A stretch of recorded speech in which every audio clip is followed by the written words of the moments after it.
Arthur called Omni and Prism to the command center. Both showed quickly and asked him what he needed. "We have a leak here at the HQ. I need both of you to scan everyone, once each," Arthur said. "Omni is far more powerful than me. If she does them, why do we both need to do them?" Prism asked. "I agree. Prism has other work she needs to attend to," Omni said. "We need to have everyone checked and double-checked. Maybe one of you will spot something that the other won't. I have all the techs and reps in a line downstairs. Look deep. Now," Arthur ordered. Omni and Prism left to do as he told them to. When the two mind readers looked at the line of a few hundred people standing and waiting, Prism groaned at the job ahead. The Alphas teleported into the king's chamber in the Great Pyramid. Glimmer projected light onto the ceiling that lit the room. Cosmos looked at the granite box that the pharaoh had once laid in. He couldn't help but wonder if this guy had somehow been related to the first Omni. "Why here?" he asked. "I toured the pyramids once, so I knew how to get here," Virtuoso said. "Your tour let you in here?" "Not exactly. Virtuoso isn't much on privacy or boundaries," Olympian said. "Shush!" Darkspeed continued. "It's perfect. No one will know we're here. Now, let's go over a game plan. Virtuoso, give us what you have." Virtuoso used her photographic memory with her illusion powers. She projected a miniaturized picture of the desert in front of them. "You have to add some substance to the illusion or I can't see it," Cosmos reminded her. "Sure. Is that good?" "Yeah, thanks. This is what you see from the surface," Virtuoso continued. "This is what our sensors show us to be underneath. The illusion became transparent and shafts going into the ground became visible in a 3D fashion. The larger shafts led to a large open area and the smaller ones led all over the underground complex. The large shafts lead to what we believe is a hangar area. The smaller ones are either air or personnel entrance and exit points. We have a rough idea of the layout and size of the complex. We just don't know what any of the rooms are for," Virtuoso finished. "The command center would be here," Cosmos said as he pointed to the structure. "How do you know that?" Darkspeed asked. "This bundle of pipes here. Too many for just water and utilities. They must be communications and refrigeration for the computers." "You sure?" "I just rebuilt one of these. I'm sure." "What else can you tell us about this?" she asked Cosmos. "Well, this is the hangar here. This adjacent room would be their engineering and storage. Here, this room with the dual shafts would be for air and power generation." "How can you be sure?" Olympian asked. "The conduit leads from this room and it only has one passage into it. It could only be for utilities." "That may be our way in," Glimmer said. "Where would they hold hostages?" Darkspeed asked. "I can't say. There are so many rooms that could be labs, quarters, ready rooms, kitchens, recreation rooms, or whatever. People could be put in any of them," Cosmos said. "Bioforce, if we get you inside, could you spot where the 1,500 life signs are?" "Easy as pie, and I can even tell you how many supers are among them. But that's it. I couldn't tell you who's evil or anything," Bioforce answered. "We'll just have to work that out some other way," Darkspeed said. "Here, what do you suspect that is?" "Maybe a vault or a more protected area," Cosmos continued. "The long corridor and the rock around it makes me think someone was trying to secure something. See how thick the floors and walls are and the pilings underneath? Look, without knowing exactly what we're running into, I don't have a great plan," Darkspeed admitted. "I have a few mission guidelines and the rest we'll just have to make up as we go along." "That'll just have to be good enough," Ranger said. "Yeah, no one's backing out on you," Olympian said. "Quit stalling. What are we doing?" Ion asked. "All right, one of these rooms here is going to be hostages, maybe more than one. The others are going to be villains. There'll be hundreds of them. I'll need Olympian and Eclipse to block them off in one of these corridors," Darkspeed said. "Just like Thermopylae," Olympian said. "What?" Eclipse asked.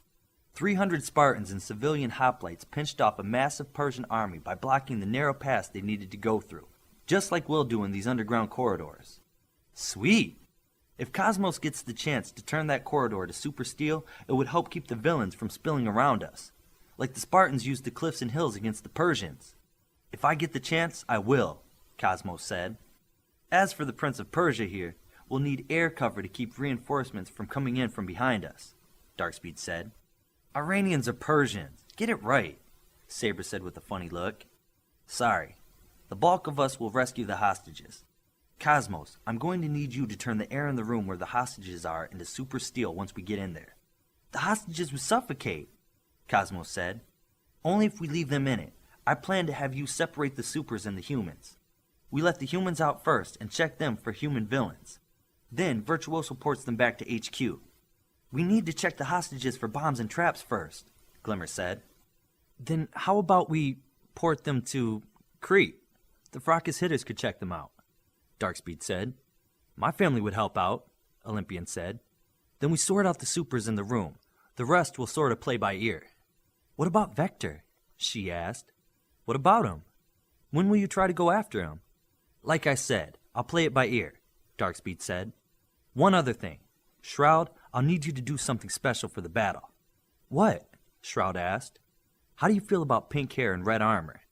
I think it looks fine on She. I need you to double as She. It's important. Why? I can't tell you now. Then I don't think... Shroud was cut off. Just tell her it's an order and she'll do it, Saber said. He wasn't talking to you. Shroud, it's an order, Darkspeed said. Fine, I'll do it. She's a good soldier, Saber said. Bioforce and Cosmos, make her look like She for the battle.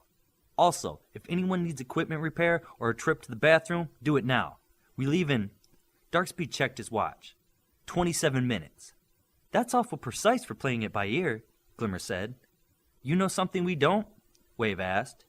Maybe, Darkspeed said as he walked out of the room to think. Bioforce placed a hand on Shroud to alter her physical form. This won't hurt. I'm half a foot taller than She. How can it not hurt? Shroud asked. Trust me. How long will it last? I can set it to fade over time or make it permanent. What would you prefer? Bioforce asked as the conversation caught Darkspeed's attention. How about an hour? Shroud asked. That would be fine for the looks, Darkspeed continued. Make the height and size change last at least 12 hours so she has time to get out of She's sized armor. Here we go, Bioforce said as she pumped her power through Shroud. In seconds, Shroud's costume was too large for her and her hair turned pink. The others looked on as there were now 2 She's in the room. This feels weird, Shroud said in a voice that sounded like She. This is freaky, she said as she looked at her double. Cosmos, redo her costume to match She's, Darkspeed said. Soon, 2 identical She's with the same armor and sword stood next to each other. Darkspeed looked closely at both of them. If I didn't know how She moved her face, I couldn't tell them apart, Glimmer said. That and she doesn't speak Japanese, She said as she pointed at the other one. It only needs to fool the eye. We leave in 20, Darkspeed said. Cosmos, I need you to make me something, Olympian said. What? Cosmos answered. A shield, like the ones the Spartans used. I'll need it 3 feet in diameter and sharper than a razor all the way around the edge. Cosmos used his power to make a shield and place grips on it. Then he changed the color to match the shiny black armor that Olympian already wore. Virtuoso saw that Cosmos was creating something and stepped closer to watch. Is this good? Cosmos asked. It needs something on the shield, Virtuoso said. How about a big chevron, like in the movies? No. Virtuoso, can you find a picture of this? Olympian said as he thought to Virtuoso. Something like this? Virtuoso made an illusion of a raised picture of an impressive Greek warrior and some Greek script under it. Then she changed the size of it to fit the shield and moved the illusion next to the shield. That's perfect, Olympian said as he looked at the shield. Okay, Cosmos said as he made his shield match the illusion she made. Anything else before I make it omnium? Yeah, I need a wrist strap so I can't drop my chopper. I need the shield to weigh a few hundred tons. I need you to double the thickness of the plates on my armor and helmet, then use everything you got to make this the strongest omnium you've ever made, Olympian said. Packing heavy, are we? Virtuoso asked. I won't be able to dodge in that cramped space. The better my protection, the better off I am. Cosmos did as he was asked. Then he took a deep breath and summoned as much power as he could. His eyes crackled with blue energy and he placed his hand on Olympian's armor, helmet, shield, and chopper. Cosmos tried so hard to pump as much energy as he could into the things that he was out of breath when he was done. There, you're all good, Cosmos said. If you're able to increase the strength of omnium, then give my stuff an overall too, She said. Okay, I'll just do everything at once. Cosmos began to concentrate again.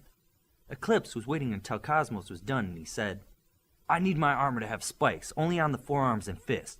Put a lot on the knuckles. Why the change?